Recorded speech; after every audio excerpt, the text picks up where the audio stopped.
called Mom. I told Mom I was a Golden Glove boxer.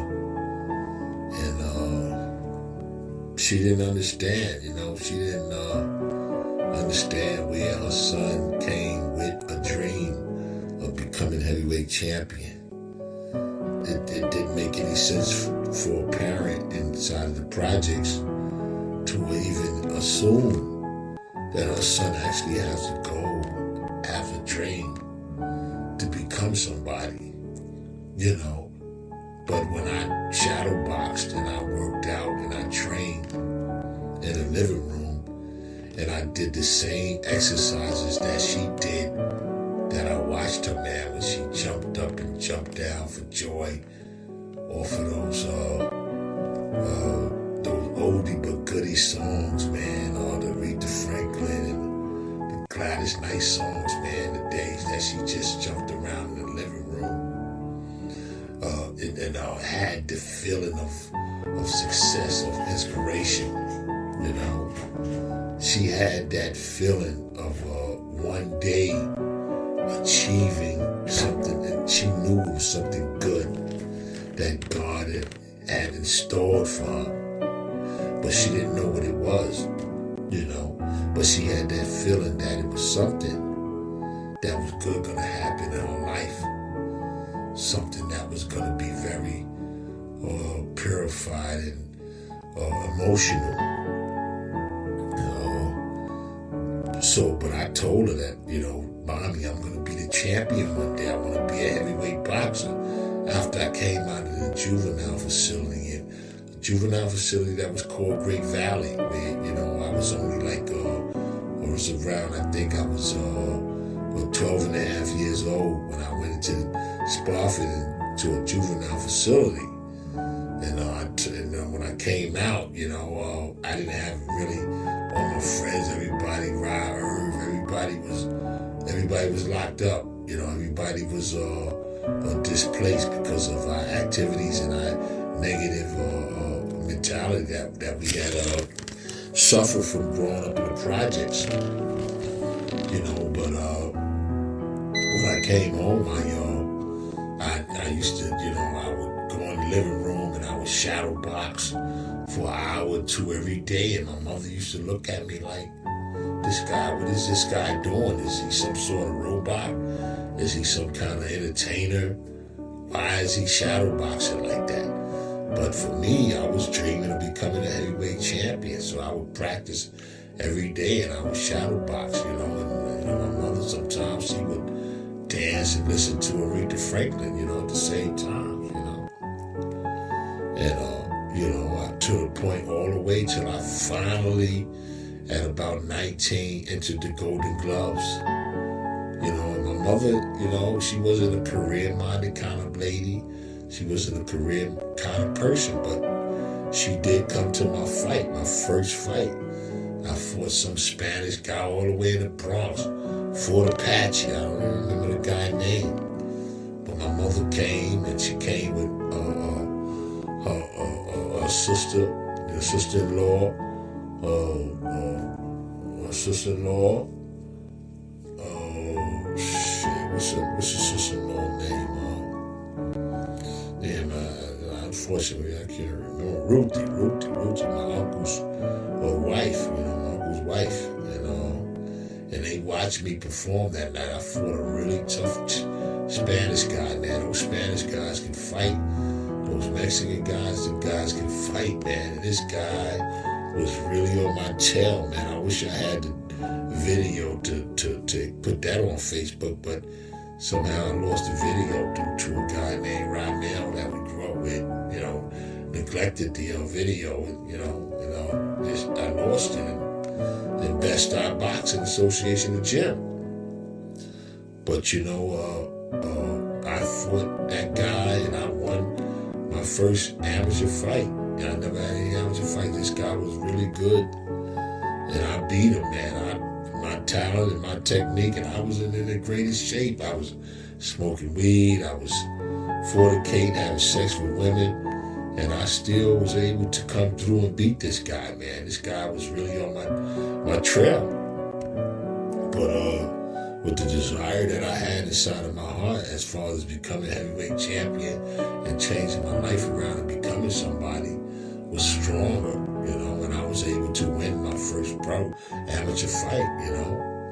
And my mother was looking on and she was cheering, and you see her eyes like, wow, my son is actually a boxer. He actually, you know, won this fight like he said he wanted to win. You know, he said he was a boxer. I thought the guy was just talking. I thought the guy was just bragging like, you know, a lot of people do. But this guy, he actually fought this guy and won, man. He slipped so many punches. She watched me slip so many dangerous punches and win the fight.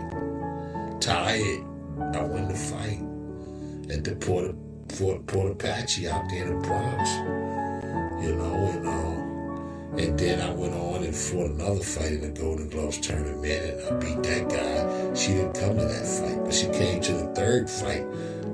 Was it the third fight? Yeah, she came to the semifinals, I believe. Same fight my future wife came to, Dolores, and saw me fight a guy named Hospital, heavyweight white boy boxer that was really, really extremely violent and dangerous. And I fought, man. And matter of fact, she wasn't even at that fight. I fought that quarter fighter. Was a tough, brutal fight, and I pulled it off. So she's saying, wow, this guy actually made it. He's making it through the tournament. So then when we came to the quarterfinals, that's the fight she came to. Quarterfinals is where I fought a guy named Outerbridge. Big muscle-bound, strong guy that I beat up, man, like I was a gangster, man. She seen the way I beat up that guy. And she just couldn't believe it, man. You know, she was like fascinated. Like, my son is really trying to become somebody. You know, he really wanted to become somebody. And I beat that guy that night. And that was on the way to take me to the finals, to the championship. So here I am, 4-0, going to fight for the championship in the Golden Gloves. And my mom was looking at a guy that was just a street guy, that pickpocket, that snatched gold change, that snatched pockets out of white guys' pockets. You know, a criminal-minded guy with no kind of career, future ahead of him. But she still was there and supported me and wanted things to be better and wanted me to actually change my life one day, you know. And to the point where, the next fight was the finals. So my mother came to 3 fights, man, to support me and watch her son actually win, you know. And when I found this guy was tough, Nathan Williams, and it went all the way. I won the first 2 rounds and Nathan Williams last round, and he took the fight. He threw more punches at the last round. And the amateurs, and they gave it to him.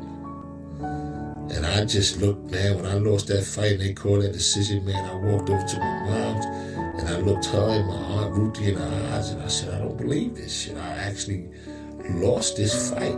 I beat up everybody. I fought like a dog for 4 guys. I beat, man. I was beating everybody.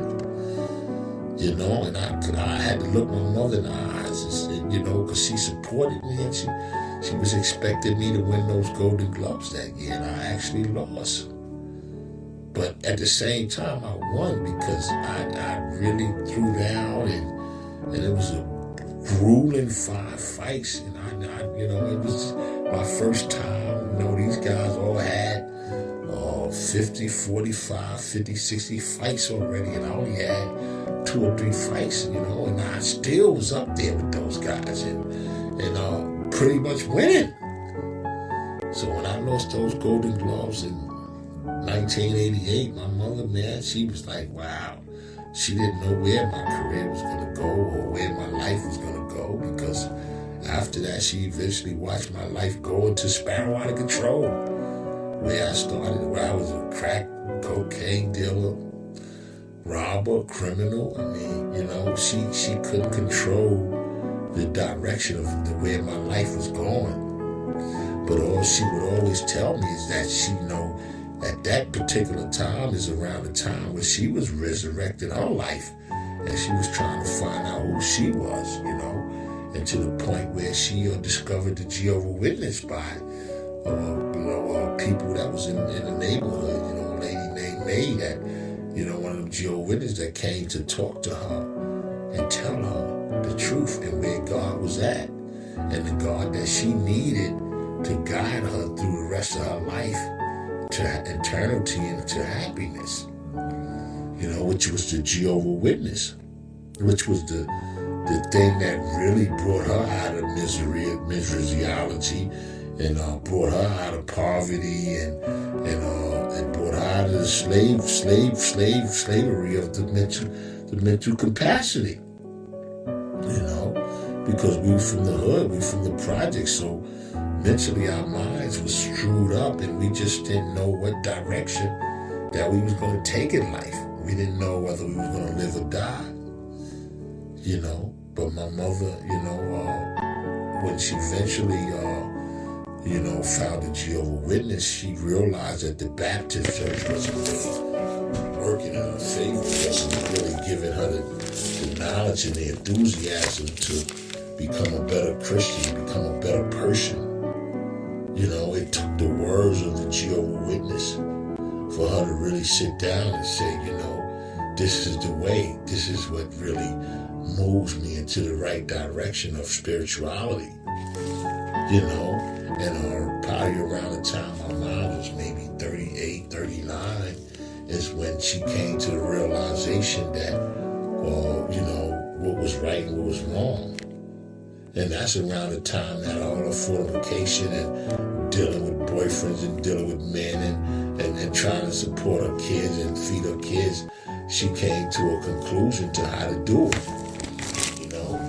Her last boyfriend, a guy named James, man, around back in that time, she seen that he wasn't living righteous and he wasn't following God's words. So she eventually, broke up with him, and, he went on into his life. And after she broke up with him, maybe 2-3 years later, this guy, when the HIV virus came out, he got infected, and he died. So that means if my mother would have stayed lost, she would have stayed with this guy. Eventually, he would have took her out.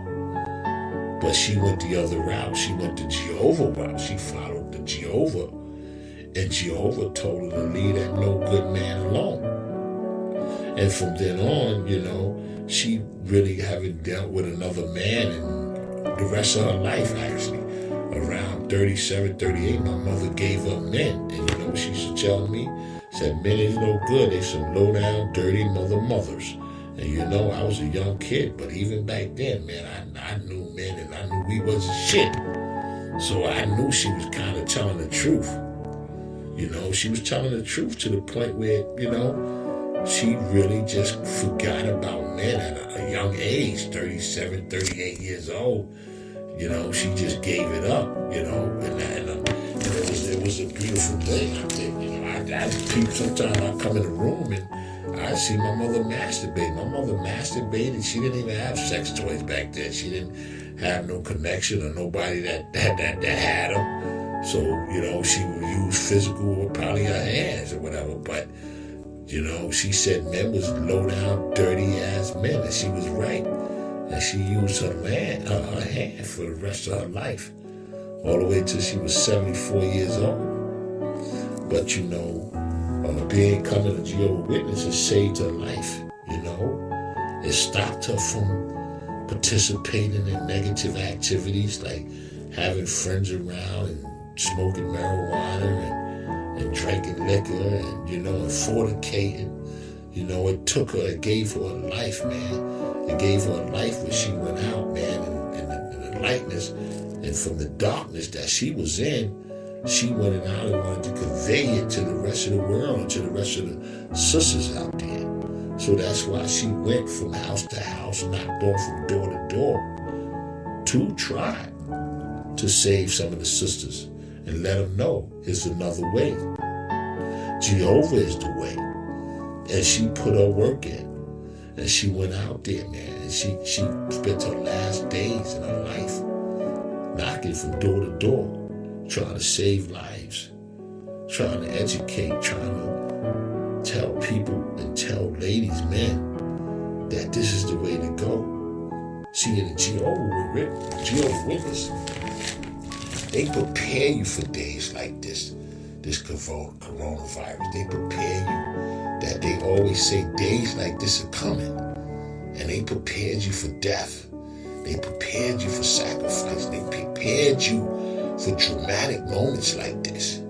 So my mother already, years ago, already prepared herself for death. She already knew what was coming. That's why she used to always tell me, it's time to get on your knees, son, and repent. Repent before these days come, these coronavirus days. And I'm just glad she wasn't here for it, but she predicted it, and she told me it was going to be days like this, you know? And may her soul rest in peace. I love my mother. And I tell you, Wilma, that was her name, Wilma. Old Miss Wilma. All you young girls need to take that example, and y'all need to look at y'all lives and stop trying to judge different men and looking for all this sexual gratification, all of this monetization, all of this financial situations. And you need to listen to Wilma so that you can live eternal in a happy life and a happy ending. And you can die in peace with no pain, no suffering, none of that. Wilma had the answer. She discovered, she figured it out, all the way from poverty and hardship, struggling for her kids to eat. Sometimes she did what she had to do to make sure we had a bag of potatoes on table. Yes, old Miss Wilma. She's the lady to follow.